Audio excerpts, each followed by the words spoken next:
At no point in that race did Sha'Carri look like the Sha'Carri that we know and we've seen for the past few seasons. It looked slower. It didn't look as powerful. And it's something that I'd be concerned about. There has to be a little bit in Christian's head of that big star power that Quincy has right now. That could have and that should have been me. I was in 5th place. We saw what happened at the Olympics with the relay. Hey, this is some revenge of I should have been an Olympian last year. Y'all took it away from me. I'm about to come back in blood and beat all y'all, and there's nothing you can do about it. And Auhmad Robinson getting 8th place with a 46.6. I'm having a hard time fathoming that and how that happens. Welcome back. Another episode, Track World News Podcast. Your host, Colin Waitsman, here with our esteemed co-host, Mr. Noah Williams. Noah, how you doing today, brother? Hey, blessed and highly favored, brother, as always, man. Feeling good. We had an interesting weekend of track and field. I'm really excited to get into it, man. How you doing, my boy? I'm good. Things are going well. We got a week off of work this week, which is nice. The season ended. They're like, you know what? Take the week going to Memorial Day. So couldn't think of a better way than to chill out, watching a little bit of track and field. I'm getting into my biking more consistently. My goal is to I want to do a 40 mile. I want to ride 40 miles by the end of this week. So I did 15 miles yesterday. We're probably going to do maybe 18 today or so. That's the goal. So keeping things up. Got to get the fitness back, man. That's fire, bro. Biking can be very challenging too, especially if you don't have a good bike. But yeah, kudos to you, bro. You got to hit up Right Benjamin, man. Yeah, I see him doing his thing. So maybe I'll do like a bike riding interview with them. You know, we'll just go side by side and There talk you about. go. There you go. Yeah. You had a nice little weekend yourself. Yeah, man, I had a good weekend, man. My bro came down, grilled some food, had a good time, man. Nothing too crazy, but just grateful for life. Just kind of enjoying it. Good stuff. Good Yeah. stuff. Nice little grill. Maybe that's got to be another episode. Grilling with Noah. Have you made a YouTube video on anything like that yet? I know Grilling? you do smoothies. I don't know. Have you done one with grilling or anything like that? I think I've had a vlog where I was grilling in the vlog, but I vlogged my day yesterday, so I'm actually gonna post that to YouTube too. So y'all gonna see. Yo, it gets a little crazy on that grill, man. I'm telling you. Looking forward to it. But cool. Like you said, lot of stuff going on in the track world. It's starting to heat up. We're getting into championship season, and so this is when times start to matter. People start to care, especially in the college side of things with pros. Obviously, the championships in a couple months now, but things are starting to heat up. I guess the first one that I want to go to. The meet in Tokyo. So it was a little unfortunate with timing and everything. I mean, it was here on the East Coast. It was like 1:40 a.m. on a Sunday, and it's behind a paywall, so it makes it a little bit difficult for people to watch. But the big note for this was Sha'Carri Richardson. It's her big return from the track. She hasn't ran since last year. What is she going to do? You know, at this point of the season, the only reason that you're opening up on May 17th for a track season is if something's going on. Like your season's typically open by now. It's not the early season anymore, and I think that showed where she ends up running what is the second slowest race that she's ever raced since 2019 with an 11:47, coming in 4th place. No, what were your kind of takeaways from what you saw with this opening race from Sha'Carri? Yeah. So first, before I saw the video of the race, I saw a photo of her. It was just a photo of her at the start line, and she looked visibly smaller in the arms. Like that's what I noticed. I think Sha'Carri's physique, she always had a very strong upper body. So when I'd seen that and I seen the time, it kind of made sense. And then watching the race, her form looks very similar or the same as it typically would, but there's less pop. we know Sha'Carri to not get out with everybody in the first 20. We know her to be behind. And that was the same case here in this race, but it wasn't that quick burst, that acceleration that we're so used to. She kind of just held in like third-ish. And what I didn't like seeing, and my least favorite thing to ever see from an athlete, is giving up before the race is over. And she put on the brakes with about 7 meters to go in that race and threw in the towel. And I just don't like when athletes do that. But that was kind of my breakdown takeaway of the race. Yeah. It it didn't look good for me. I mean, she's like I said, if the only reason you're opening up at this point of the season is if there's something going on, and I think it's clear that there's something going on with Sha'Carri. I mean, you're running an 11:47. That is the slowest time you've ever ran, adjusted for wind, since your USA 2019 race where you ran an 11:72 back when you were a freshman in college, coming right off of your that time frame. And that is alarming to me, and it shows that, hey, there had to be something that's going on, because a lot of people will think back, oh well, she was in the mix of this race, it didn't look as bad because she's right in the middle. But and everyone will think back to that Prefontaine race back in 2021 where she got the doors blown out of it. Like, that was, everyone's like, oh my god, that was terrible, she ran so bad. She ran an 11:1 in that race. She was just in a race with the second fastest woman of all time. And so of course you're going to look really bad. She ran an 11:47 in this race. So she would have, like, think about how much farther back she would have been. It is the 200th fastest time of the year so far. Sha'Carri's not a 200th fastest person in the world at any point. So there had to be something of like, yo, you need to step on the track. I know you may not be where you need to be, but we got to see you if you want to get this, try and get this paper here. Like, she at no point in that race did Sha'Carri look like the Sha'Carri that we know and we've seen for the past few seasons. It looked slower. It didn't look as powerful. And it's something that I'd be concerned about, and that I am concerned about going into the rest of the year of, hey, how are you going to be able to compete against the biggest names in here? How are you going to be able to compete against Julian Alfred? How are you going to be able to compete against Melissa Jefferson when this is how we're looking just a few months into the season already? Yeah. I'm with you, Colin. Hey, I'm with you all the way, bro. And I think what was very telling is that TT was in the race with her. And we all love TT. And we know she's a great talent, but we don't look at TT as the best 100-meter runner in the States or in the world. We know she's going to be on a relay. We know she's good to make a final, but never do we think TT is the top dog in the world. And that's no disrespect to her. So for Sha'Carri, who I think we can both agree has a higher, faster top end speed than TT probably does, it just she couldn't do anything with TT yesterday. And that was kind of more telling than the time is competing. How do you compete against other people? And I've spoke about it on the pod a couple times now, but that was the part that I didn't like, was that you can't beat these particular competitors. And the Australian girl, I know she's at a different time in her season because their championships are way earlier. So I don't really look too far into that, but it's just that they left a bad feeling. So now I'm going to ask you to put your psychic cap on. How do you see this season going for Sha'Carri? Like, where does she finish? How does this look this year? Yeah. So I'm trying to think of it and look at it from a couple different perspectives. So one, from the fans. So Sha'Carri is one of my favorite racers, especially on the women's side around there right now. And so from a fan perspective, and I'm sure a lot of the people in the comments, they probably already have said this before I've gotten to this point, but oh, it's early, it's her first race of the year, it's there's plenty of time, she's clearly coming off an injury. That's what all of the comments, I'm sure some people, they might be scrounging to edit because they know, like, oh man, Colin already said this.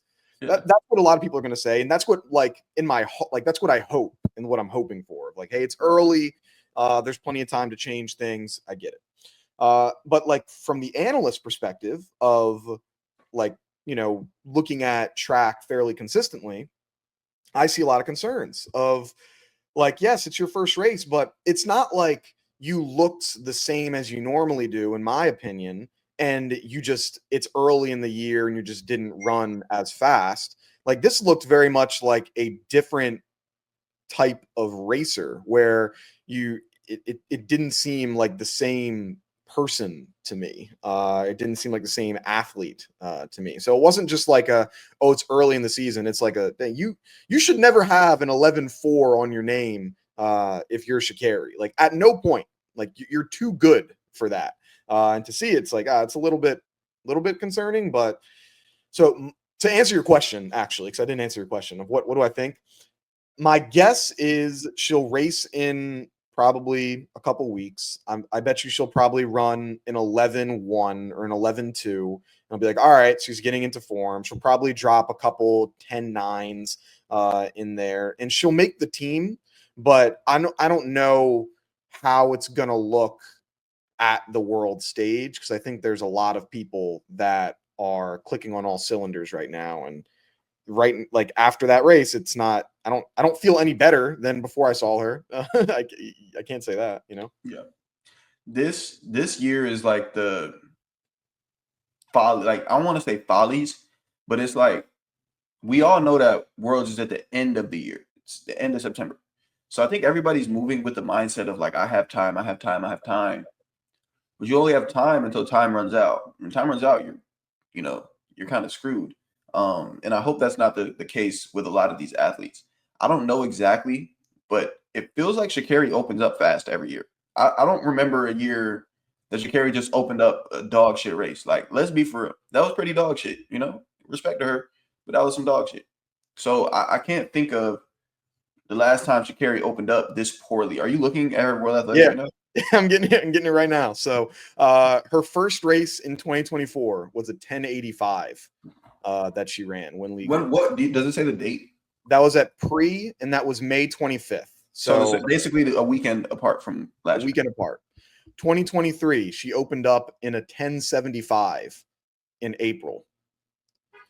In 2022, she opened up with an 11:27 in May.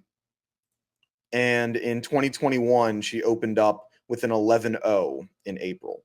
So not only is this one of her slowest times, and in 2020, she opened up with a 10:94 in July.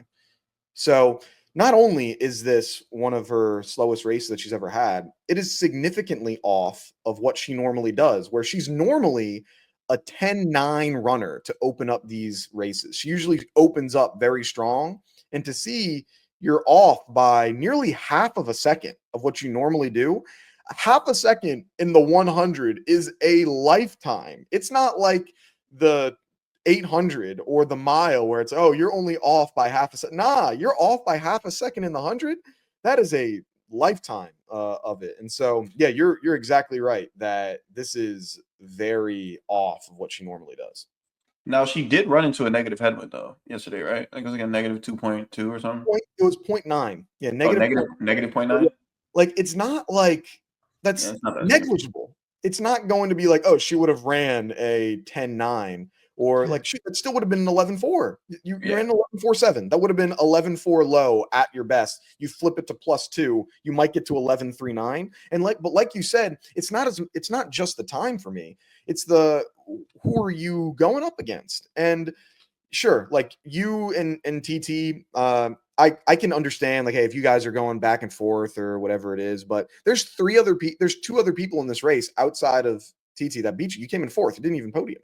Like, man, I don't feel any better than what I did before she had raced. And so I'm hoping that it's hey, I'm gonna take a little bit of time off and to get better, but that was it wasn't boding well for me.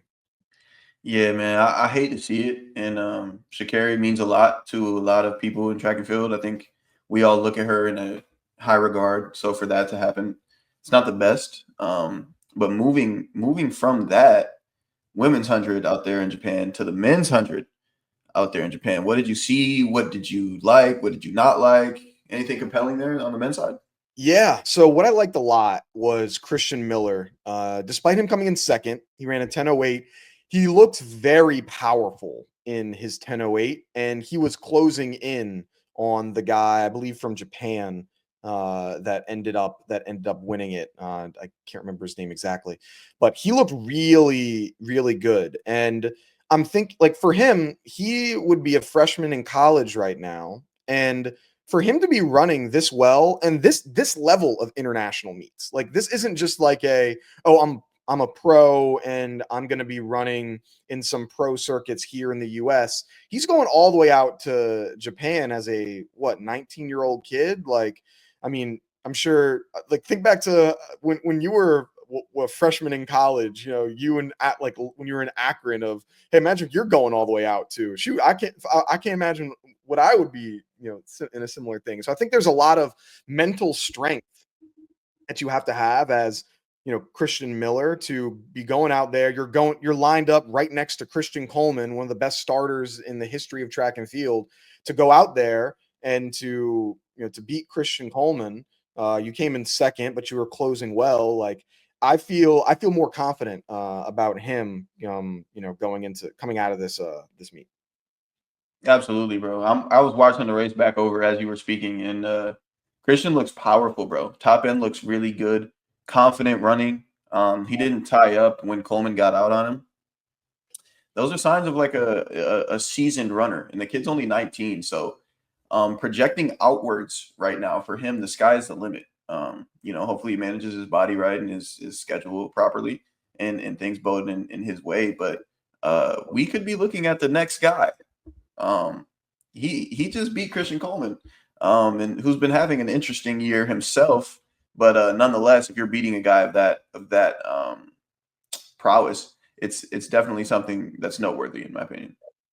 Yeah, like if I'm Christian Miller, like there's a couple things that this year probably means a lot because remember back to last flashback, taking everybody back to last year, USA's. Remember he comes in, what is it, fifth Fifth, yeah. or sixth? Yeah, fifth or sixth in USA's in the 100. And everybody, myself included, had thought that he was going to be included in the 4x1 relay pool. And so we even posted like, hey, Christian Miller, congratulations, Olympian, high school, because it was the first one, because this happened before uh, the Quincy Wilson ran in it. And so I was like, oh, high schooler, Olympian, congratulations, it's going to be massive. And that was going to be a really big story, like I'm sure. And then Quincy Wilson gets it. He makes the team. He runs on that 4x4 relay. He gets a gold medal. Everyone, knows where he is right now. I'm sure there has to be a little bit in Christian's head of that big star power that Quincy has right now. That could have and that should have been me. Of I was in fifth place. We saw what happened at the Olympics with the relay, where we had issues with getting these batons around, and I'm sure he's got a little bit of, hey, this is some revenge of, I should have been an Olympian last year. Y'all took it away from me. I'm about to come back in blood and beat all y'all, and there's nothing you can do about it. And the way that he's running right now, Christian Miller is giving his case as to why he is someone that you should not mess with, because he's got, I feel, a little bit more to run for than the average 19-year-old at USA's this year. Yeah, that's a great take, bro. That's a great perspective way to look at it. You're really cooking today. So if we're gonna call this Christian's revenge tour on USA Track and Field, that's fair, man, because they did slide him last year. He did deserve to be a part of that Olympic team. He did what everybody else would have done in the past, however many years that they've been bringing 8 people in a relay pool. So yeah, that was a little disappointing thinking then, but where he's taking it or where he can take it is it's a good way to take it for sure. Yeah, no, I mean, I think it's he ran well, looked good, but to stay in that one, I mean, Christian Coleman right now. So, I mean, let's go back to is it something, is it nothing, is it everything, I guess, with Christian this year. So right now, Christian has ran in 4 100s this season. He ran a 10:06, a 10:18, a 10:13, and a 10:11. all this year. So he hasn't ran sub 10 yet in this season. Looking back at in previous years, this is he usually runs a sub 10 around this time. He ran a 995 on the 25th. That was also his third 100-meter race.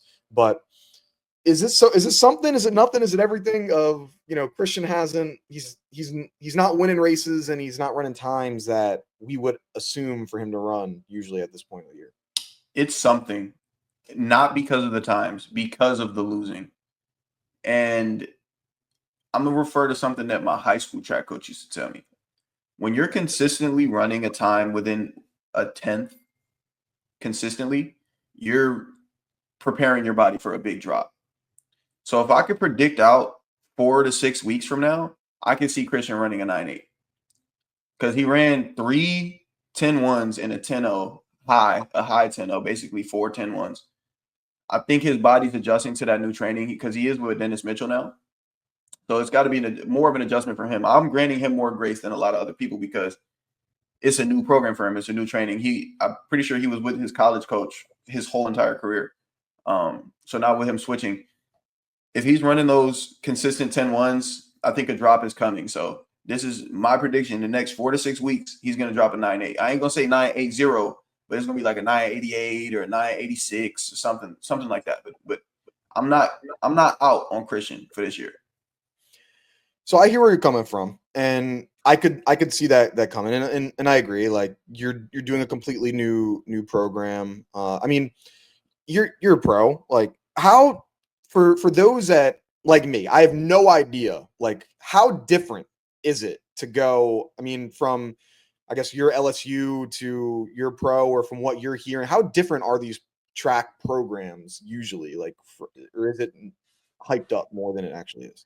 Yeah, they're different but the same. The biggest difference, I think, is the central nervous system, how it adjusts, how it's firing. Some coaches believe in beating you, running you into the ground, like coach at Arkansas. Those girls train super hard, tons of volume, tons of races, but it bodes well. He does it in a smart way. And other coaches are, we're not going to train too much volume, but the intensity is going to be really high. That's kind of more so my training program, right? It's not as much volume, but the intensity is very high. Now, when I made the adjustment personally, I was zapped, fried every day after practice. I'm like, why am I so fried? Like we barely even ran, but the intensity at which I was running, so it took my body a long time. A lot of people say like, in order to master somebody's training program, it takes 3 years. The first year is adjustment. The second year, you see improvement. And that third year is when you're really, primed and ready to do something special for the most part. I'm not going to say that for everybody. So I would say that's something to do with what Christian has going on. He typically runs indoors too, and he didn't run indoor this year. So that's kind of probably something there for sure. But yeah, it's an adjustment. So I think he deserves grace for that. But if it's July and still 10-1s, then it's a little bit more spooky, Mm-hmm. Yeah, so I see where you're coming from with all those of, hey, you're running, it's early for him, of like this time last year. Let's take a look. So right now he's got, I'm not going to count the relays. This is his this is fourth race that he's had right now. By April or May 18th.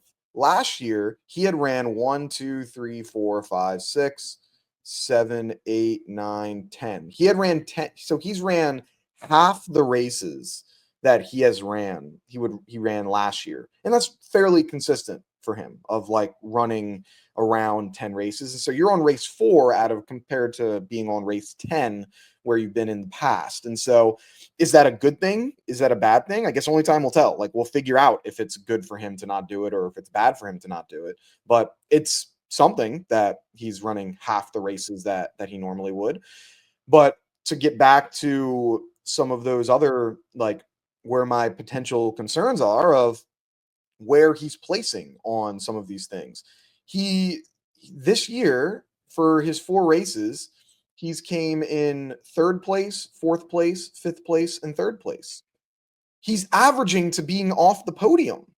He's averaging not being on the podium in open season and regular season races. That is a concern to me. When you're someone that is supposed to be one of the greatest sprinters that we have in this generation, and you're being off the podium, like, yes, I get that you're in a new training program. And yes, I understand that you're on half the races that you normally would be in, but we haven't even came in second yet. Like, there's not even flashes of doing well. That's where I'm concerned of, like, you have to learn how to win. You have to learn how to lose. He's obviously done it all. Like, he's been at the top, the highest of heights, and he's been on the lowest of lows. But for this season, that's a little bit of a concern to me. Colin, bro. Yeah. Yeah, averaging not see it's the way you put it, you know. But you're right though. Like, it is a concern. You're right. You're completely right. Like, I don't know. And I said it, like, a lot of who you're racing and competing against, it does mean more than the time, in my opinion. But damn, basically averaging 3rd, 4th place. Yeah. And then now with that, one thing that I guess is boding well for him right now is just how strange, like, the pro stuff is going on right now. Of, like, there's not one person that if you're to tell him, if someone is confidently tells me, yeah, this is the best 100-meter runner in the world in the year 2025. I mean, Kenny Bednarik probably is that, or at least in the U.S. Sorry, in the U.S. Yeah, We'll go international. But in the U.S. to make the U.S. team, there's no one could confidently tell me these are the 3 people that are going to make the team and give me a actual reason as to why, other than it's their name. Noah Lyles, because it's their name. He's going to make it because he's world champion. But, like, no one can confidently tell me these are the 3 people that are making USA 100 meters, because it's so wide open right now. Nobody is running really well at this point of the season. Yeah, I mean, there's a couple. I mean, Fred's getting it together. He's run some 9s in a row. Kenny's had a good season, but I think right now in the world, I know you're speaking in the USA, in the world, we've seen Akani Simbine be on fire. He's been on fire this year, and he did it again in Adidas at the Adidas Atlanta meet, taking 100 and what was it, 990 something, 998. 987 with a little wind. It was 987 or 983. Oh, so it was a 98, not a 99. Yeah, it was 98 with a little. It was windy, but it was a good race. It was a good race. Yeah. So he's putting belt to ass to everybody right now. So he's kind of like top dog until we see Noah, see what he looks like. Shane, we haven't really seen Shane too much this year either, have we? No, we haven't seen him really run at all. No. I know I think he ran in China. Unless he pulled out of that race. Did he pull out of that race? Yeah, he's ran 100. He ran in China he ran a 999. Okay. That race. Yeah, that was early May, so it was a couple weeks ago. Okay. Yeah. So I don't know, man. This 100 is definitely wide open. But some of the biggest dogs in the sport right now, on the men's side at least, I don't know what's going on really. Whether they're hurt or what. I mean, I haven't seen Rye Benjamin. Have you? No, not much of Rye. Grant, we haven't Grant, seen much of. Noah, we haven't seen much of. I mean, just across the board. I mean, we just saw Shelly for the first time recently. We haven't seen Elaine. Like, there's a lot of these big name people, and which makes me think, do they know something that I don't? I mean, like, yes, the championships at the end of the year, sure, I get it. But at this point, like, not even really doing much. Like, I don't know. It's a little weird to me. Yeah, it's definitely got to be people dealing with injuries and the effect of years of championship, year after year after year. Could play an effect, but it's definitely, piquing my interest for sure as to why so many top flight people aren't competing right now. Yeah, it's interesting. I guess is USA, that's in July, right? August. Yeah. So got some time until that'll happen, but yeah, just something I I don't know. It's weird to see where it's at. But to go back to what you were saying, I mean, Atlantic City Games, kind of Simbine. So I see what it is. He actually ran a 986, so not Okay. 983 or 87. It was close. He has two of the top 10 times in the world. He's the only athlete to have two times in the top 10. So all conditions. So good on him. But Atlanta City Games, we saw some good performances, especially in these like 150s, 200s. The biggest one for me that I saw has to be Zharnel Hughes with his 1955. Sure, there was plus 2.2 wind, and that affects you a little bit differently when it's a pure straightaway versus when it's on a curve. So take that into consideration. But still, 1955 at this point of the year, and in any regard, your body still has to do that across 200 meters. That opened my eyes. I think for me, that was one of my biggest the biggest performances that I saw from Mr. Hughes here. Yeah, and shout out to Zharnel. Congrats on that. I didn't see it coming. I thought Dream had that race. I was like, oh, Dream. Okay, yeah, Dream will win. But for Zharnel to pop his shit like that, man, that was dope. That was dope. He won with a little breathing room. So that was dope. But my personal favorite, I thought, biggest performance was Favour Ofili's 150, where she ran that 15.8. A lot of times in training, I do 150s, and a comfortable time or a race pace time for me is like a 16.2, 16.5, 16 flat. If I'm really sprinting, okay, 15s, maybe 14, but that is an incredible time from Favour. So now I speak highly of Favour typically, but I'm really going to be checking for her over 200, for 100. I think she just joined the 10-second club last week or 2 weeks ago. So Favour Ofili is a dark horse this year, but that 150 was incredible, man. Where do you have her? I feel like her best race is the 200 compared to the 1. I think that Yes. she's stronger in the 2. So where do you have her ranking right now with potential for being a 200 medalist? I think there's a short list of people that have that opportunity to medal in that women's 200. I think Favour is one of the 5 best women in the world right now in the 200. I'm comfortable saying that she's one of the 5 best women in the 200. You've got Julian, you've got Gabby, and I like Favour right there in the mix. I think I was on FaceTime last week or a couple weeks ago, and I predicted the women's 200, and I said first place. Well, I just said first place is going to be between Gabby and Julian, and then third place is going to be determined between Sharika and Favour. Those 4, I think those 4 names are the 4 that I'm most confident in medaling. Okay. Yeah, I mean, yeah, I think she's put on an incredible she's incredibly consistent as well of just how she's been over the course of the last few years. We know she had that rivalry going back and forth with Abby back in college, which was really exciting to see. And for her coming out right now, running what she's running, 19.58 or sorry, not 19.58, sorry, 15.8. Mix the numbers around. Impressive, like incredible for her.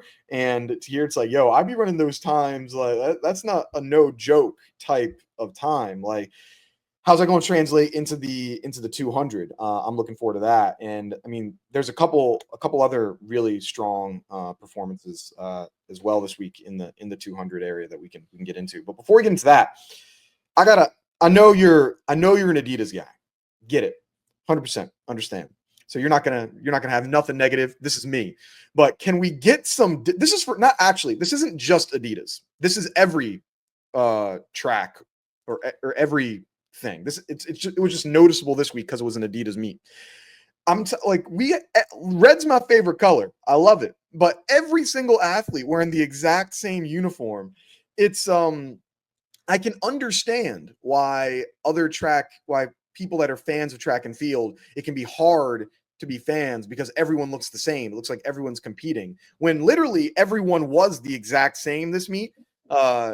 it can make it more difficult for people to want to, oh, I'm going to support this person. Now, yeah, they're Adidas. You can only have Adidas track kits, but could we at least get different colorways, different things going on so I can differentiate the people? Because unless you write up in their face, you have no idea who's who. And it's a little bit frustrating. And that's the same with Nike. It's the same with Puma. It's the same everywhere. It was just more prevalent because this is the first, I guess, like Adidas meet, Nike meet, where they're all like in pre, it's going to be we're going to have the exact same conversation in a couple weeks with pre.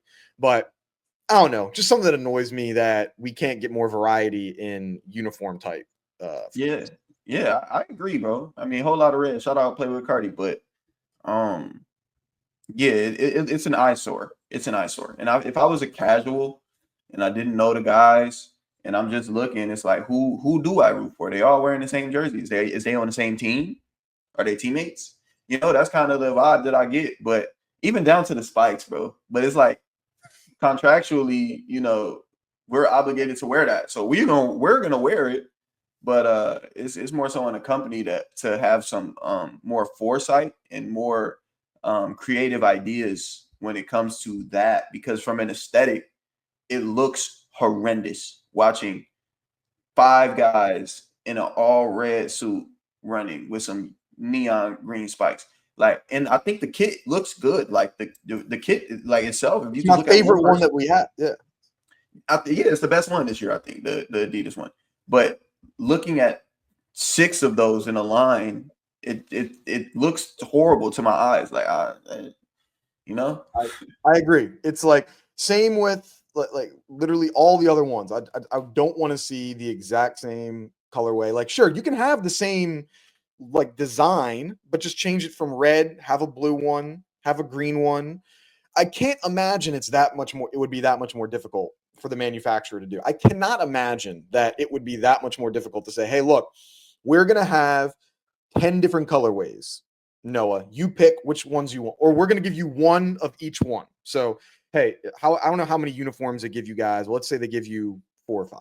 I have no idea. Am I at least ballpark accurate? Is 4? I think we get like six, Six? like Cool. 6 jerseys, 6 You uniforms. get 6. You get 6 jerseys. We're going to give you 6 different colors. Or, hey, we'll give you 3 different colors and we'll give you 2 of each, whatever it is. So then that way, if you're at a track meet, you can wear the same color back to back if you want, but we're going to give you at least a couple different. That would be helpful for me.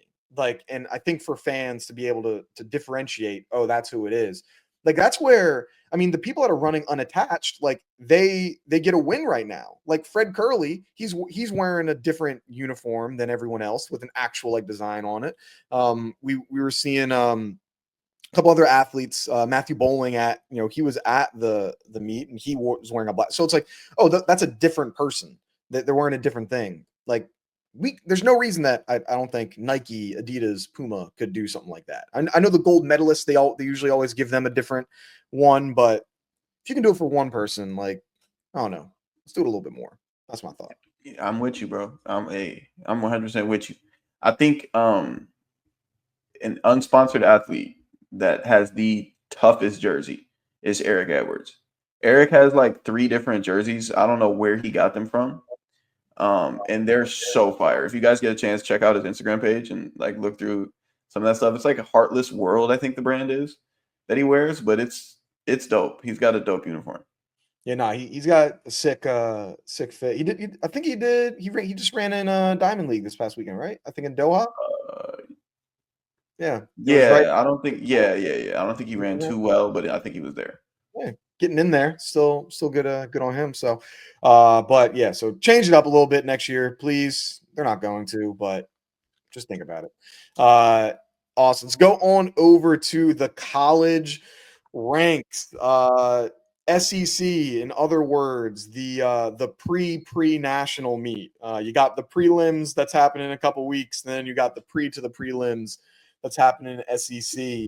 Both on the men's and women's, there were some really exciting performances. I think that we saw. Which one stood out to you the most? Noah, this. Well, first, before we get into that, can you just break? You've been an SEC guy. Could you just tell us bring us into life of the SEC championship from an athlete? What's the pressure feel like? What's the environment like? how maybe is that conference championship different from other races that you have throughout the year? From the day you go to the track to shake out, it's more tense than NCAA's. SEC's to me felt more tense, felt more prideful, felt more like I was beefing with other schools more than NCAA. Like you get there, you see all the teams on the wall, like all the logos and everything all around the track.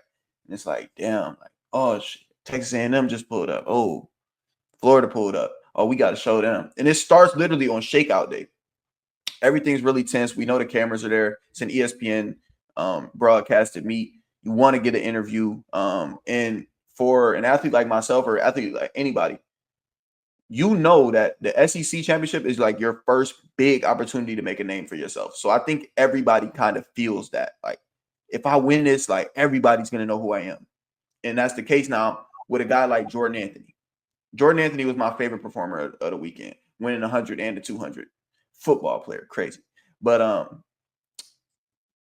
he won the indoor title, and I don't think people were respecting his name like that. I was at training, guys are saying, oh, Sharamba gonna win, Ajayi's gonna win. I said, no, Jordan Anthony is going to win both the 100 and 200. I won $50 off of that. Thank you, Jordan Anthony, by the way. But yeah, like he made a name for himself because of that. Jamisa Ford, congrats to her, another huge performance, sweeping 100 and 200. We knew Jamisa Ford, but it's a different level of seriousness that we take it when somebody wins the SECs or doubles at the SEC, especially in the sprints. Like, it's no competition. Like the final of the SEC, both men's and women's 100, like it's going to look very similar for the final at NCAA's.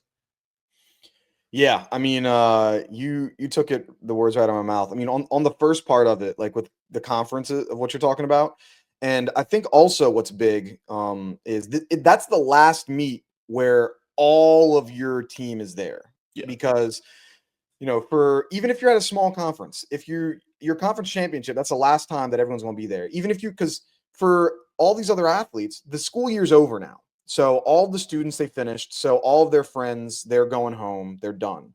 But if you're going to NCAAs, you're going to be on campus for the next month about, for when that's going to be happening with a handful of guys. Now, if you go to, an LSU or a larger school, there's going to be a larger amount of that, but much more larger amount of people, but it's still going to be like that last, like all your homies ain't going to be there. And so I can like the intensity can be, like you said, I mean, huge. Like that's what it was like for us I would compete after our conference championship, but it didn't feel the same like practicing when there's like 5 people around versus, oh no, it's a full track, music's blaring, people are joking around. It's just different than when it is when you're doing it later on. Absolutely, bro. And so for you, watching this meet, what were some of your biggest takeaways or your favorite events, favorite performances? Yeah, I mean, you said it. Jordan Anthony, like that was impressive to me because he's been in the track news for a little while, and I'm sure as a football player, I think he's better. There was probably for him maybe debate: am I better at football or am I better at track and field? I think now there's no debate. You're a track guy. Like you're winning SEC titles, you're winning NCAA titles, you're getting an Adidas NIL sponsorship and everything in the track season. You're a track guy. Like he was all right on the football field, but he's really coming to his own on the track, it seems like. And to be able to go win both of them, he has the fastest time in the NCAA that is in the 100 that's win legal. You PR in the 200, which is the second fastest time in the NCAA. The only other person that beats you is the guy from Auburn who ran a faster time in the prelim.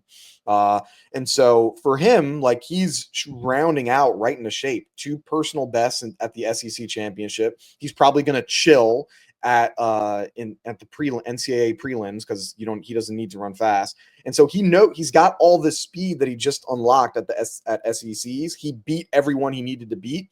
There's going to be no one more confident than Jordan Anthony going into the NCAA championship, bar none. Don't care what event it is, he's going to be the most confident athlete going into that race. And I think being in great shape and having a lot of confidence, that is a hard combination to beat in track and field. Absolutely, bro. He the hottest guy. He the hottest guy in the sport right now. In college. He's the hottest guy in the sport right now in college. So definitely excited to see what he does at the NCAA meet. Yeah, he's still young, so I don't know if he wants to come back to college. I don't know if he's going to turn pro. Definitely a lot of compelling stories that's going to come from Jordan Anthony, I think, this outdoor. Yeah. And then what else for you? Other events or notable performances that you saw? You know, I can't talk track without talking about the 400, bro. So let me look at the finishing time one more time before I get too deep into it. Give me 1 second. Okay, so Samuel Ghazi won, and I did predict Samuel to win, but a 45.04 it didn't move me though. That was really like surprising that the SEC 400 wasn't a 44 low or a 43. I think that's kind of what we've gotten accustomed to, damn near spoiled with at this point. But more than anything, and congrats to Samuel Ghazi, like that's big for him. But Auhmad Robinson getting 8th place with a 46.6. I'm having a hard time like fathoming that and how that happens. Do you have anything on that race in particular? Yeah, no insight on as to why that went down. I mean, I'm just as surprised as you are. I mean, because he was running well. I mean, he anchored he anchored on their 4x1. That did well in the prelims. They came in 6th in the final, but to be able to do that as a 400 meter guy, I mean, you've been on 4x1, so obviously that's part of the game. But yeah, I mean, prelim he ran a 45.63. Final he ran a 46.65.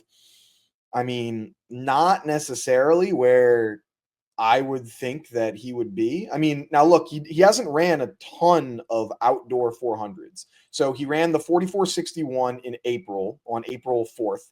That was the fastest time in the country at the time. It's now the second fastest time. He then ran a 200 in April, on April 11th, where he ran the 20.21, another good time. And then he's only ran relays since then until this 45.63 and then 46.65. So I don't know how much that plays into it at all. I mean, do you in your opinion, do you think having the gap in between open 400s that he's ran was April 4th between May 17th? Is that something that you should people should even that has nothing to do with it, that has something to do with it? Or I don't know. Where do you think? Honestly, not really, because he's not a freshman. He's just like a 5th or 6th year senior. So he knows how to run the race. And he was still running damn near every week, whether it was a relay or something, just to keep rhythm and keep pace. So no, you'll honestly see this more often than not.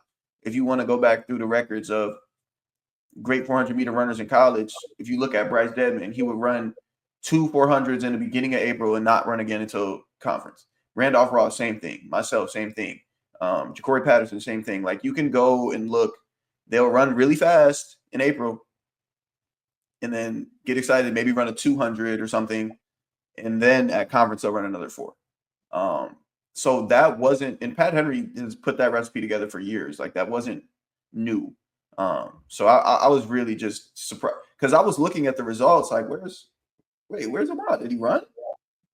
I should never ask that question. You had the NCAA lead going into this race, and then getting 8th was quite the disappointment. And my teammates say I be hating on him. I don't know. I don't think I be hating on him, but I just called him a relay guy. He the relay guy, and he popped the shit on a 4x1 too. That was really good. Yeah, no shade. Like he did, yeah. I mean, he did well on that anchoring of the 4x1. I Yeah. mean, he looked strong. Like I thought it looked good. For me, I see it on the other way. Like, hey, Noah might be hating on Ahmad. That might be what Noah's doing. Maybe. Who knows? Jury's still out on that one. For me, it's like I know that you're better than this in my Yeah. you're like, and so it comes from a place of like, yo, dude, like you should I expect more from Ahmad Robinson, and I'm sure he's thinking the exact same thing. He probably looked at that relay like, damn, I'm not an eighth place guy. I don't get 1 point for my team in a 400 at any point of his career, and so I'm sure he's kicking himself just as much as anyone else would be here. But like top three at the worst, and like at the SEC, like I think they're like he's better than most of these people. He lost to Will Floyd again. Like he shouldn't be losing to these guys at this point of the career. Like I mean, Will's putting together a nice little career for himself, which is looking really strong. But I don't know. It's surprising to me that we're coming in eighth place right now. Like I didn't think that was going to be something that I would be seeing for Ahmad in the college ranks, especially. Yeah, I didn't see it, bro. And then overall, this is a bit of a slow race, 45-5 taking third, 45-4 second, 45-0 first. It's not the biggest thing in the world, but I did expect it to be a little faster. I was thinking like 44-6 would win or 44-5. I've heard people say that Kentucky is a slow track. Is that have you ran there before? I don't know. I saw a lot of people on Twitter saying like, "Yo, SEC meet's too good to be running at Kentucky. Like it's a slow track." I haven't Isn't it heard. new? Isn't it? They just redo it? I know their indoor track is new. I don't know if they redid their outdoor track as Outdoor. well. They Mm. might have, but so I don't know. Like I've have you heard that before? Like that was the first time I had ever heard it. I personally haven't heard it. I mean, it didn't stop Jordan Anthony from running 9.9 and 19.9. So How is it slow can that it be? slow? I guess, yeah. So It didn't stop Aaliyah Butler from splitting 48. It didn't stop Jamisha Ford from splitting 48, 49. So I don't know. I can't. I never bought into that though. Like, oh, this particular track is a slow track. I never ever bought that ever. have you ever bought into fast tracks though? Only Or just LSU. I think LSU is the fastest track in the world. oh yeah? So did it feel different? Like if you got blindfolded, they dropped you on a track and would you be able to tell the difference between LSU if you were to like, all right, just sprint forward, would you be like, all right, this is LSU's track if you're Have blindfolded? you ever been to LSU's track? I've never been. It feels so nice, bro. Like it's something about it, bro. And it's a Mondo surface, Of course, that's like the optimal surface. But something about theirs, man. It just feels right. I don't know. Yeah, I'll have to try to get down to LSU sometime. I ain't seen that before. I ain't seen that before. I mean, stick with the 400 before we, I guess, kind of move on a little bit. We had the NCAA lead freshman. What is it? Micahi Danzy out of Florida State, also football player for Florida State. Ran a 44-38 ACC ACC record or championship record. Taking out Ahmad's previous best of a 44-61. And he had ran before that, his best time this season was a 45 flat. So going from a 45 flat to 44-38 this year. Your thoughts with this race from our freshman here? Yeah, that blew me. That blew me away. I was really fascinated with that, and to find out he was a freshman was even crazier. Um, Running that fast that young is really rare. Guys usually don't come into college and run that fast over 400. So projecting out, man, he's another guy that I'd say the sky's the limit for. Another guy to look for at the NCAA meet. I don't know if I'm gonna say he'll win.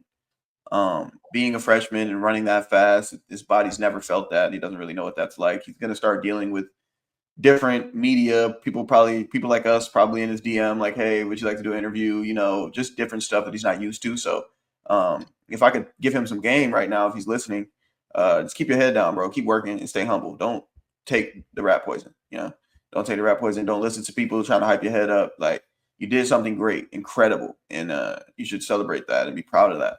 But the end goal is that NCAA championship and shit. If you that good, make the team. So incredible race though from a freshman. It's just stupid. Yeah, that's crazy. Big race for him to go out and win his ACC title, and to originally not really be that, I don't know. He wasn't that big of a name going into this. Like you said, I'm sure he's going to get a lot more attention. He's a part of that 4x1 that won the ACC title as well, so he's got some good some good speed there. So yeah, an eye to look out for, I suppose you could say, but like, yeah, I'm not going to have him right now being as the number one person to beat. I think there's a lot of names of individuals that have done a little bit more, that might be a little bit more tenured as well. So I think great performance. We'll see how he does in the next couple races. Like I see freshmen two different ways. It's either you don't know what you don't know, and it's just like, yeah, you're playing with house money, or you can see it where, oh my God, I'm the new person, I don't belong here, and then you crumble. It's hard to tell which version of it is that you have, but I usually see freshmen that in either two ways when it comes to running out a championship. Yeah, that's fair too. That's a good take and assessment. With this 400 right now, the men's in college, it feels like nobody really wants to take the top spot. Nobody wants to dominate. Nobody wants to be the guy that everybody else fears on the track. Samuel Ogazi's really good. He's really good, but he doesn't dominate. Auhmad Robinson's really good. Doesn't dominate. Will Floyd, you're good. Don't dominate. So maybe Micah, is it Micah or Micahi? Yeah, Micahi probably. State. Micahi. Yep. Micah. Micahi? Yeah. Something like that. Yeah. Okay. Sorry, Danzy. Yeah, sorry, brother. But yo, this could be your opportunity to dominate. So it's an open field right now. There's 400 men's in college. And I think it's going to lead to a very compelling national championship. Yeah. No, I mean, I agree. Like, there's no one that is single-handedly just taking over. I mean, Samuel Ogazi, you're like, oh, he has a good race. He still only has the eighth fastest time, and he's the eighth fastest time in the country right now. And there's other people in the SEC that have ran faster than him. There's Will Floyd who ran faster than him. There's Auhmad Robinson who's ran faster than him. And so it's like, yeah, you're the SEC champion, but you have the third fastest time this year. So it's like, there's not one person, like you said, that is the clear, this is the best 400-meter runner. I think Ahmad's the biggest name. I think he's the biggest name of any 400-meter runner, but I don't think he's the clear consensus best right now after this SEC championship. I thought if he had came out and won, I think he definitely would have been, but I think there's a little bit more question marks on it than where it was before. Mm-hmm. Absolutely. Then I guess we got your our international athlete of the week. Who you got? There's a couple options. I'm sure it could be here. No second thinking on this. This was easy for me to decide. International athlete of the week, my boy. This was my recruit when I was at LSU. I was trying to get him there. He didn't want to go. My boy Jordan Anthony, man. Hats off. Congrats. I'm pretty sure SEC athlete of the meet as well. Huge stuff, man. You're really making a name for yourself. We got the certificate already printed out. I'll get that to Fayetteville for you. See, I'm learning. I'll get that to Fayetteville for you, man. So congrats to Jordan Anthony. There you go. Is that his second time winning athlete of the week? Did he He's win? the first second-time winner. Wow. That's big. Hey, man, I don't show favorites, but he got the second one, so that's tough. There you go. Congrats, Jordan Anthony, two-time International Athlete of the Week. Well, that's going to do it for us here with Track World News. Thanks for watching. Make sure to like, comment, subscribe. Tell a friend to tell a friend. Have a good one. Peace.